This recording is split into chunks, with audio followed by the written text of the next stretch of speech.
What if you need an array where the first element is always a string, the second is always a number, and there are never more than 2 elements? That's exactly what tuples solve. A tuple is a fixed-length array where each position has a specific type. The syntax uses square brackets with types instead of a single type followed by brackets. For example, let coordinate be of type string, number equals hello, 42.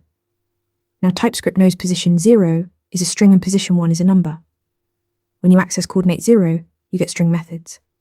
Access coordinate 1, you get number methods. Try to assign a number to position 0, type error. Try to push a third element, type error. The length is fixed. How does this differ from regular arrays?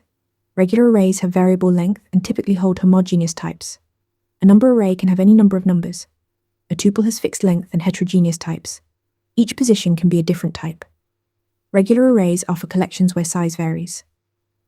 Tuples are for structured data with known positions, like coordinates, key value pairs, or function return values. Tuples support optional elements using the question mark. A tuple of string, number question mark, can have 1 or 2 elements. You can also use rest elements. A tuple of string, ...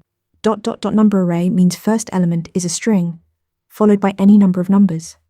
This is perfect for variadic functions that need at least one specific argument. Optional and rest elements give you flexibility while maintaining type safety at each position. Tuples are fixed-length arrays with specific types at each position, perfect for structured data. Practice using them in your next TypeScript project. Want to get better at answering questions like this? With Interview Mentor, you practice real interview questions out loud. You get personalized feedback and a grade on every answer, and you can track your improvement over time.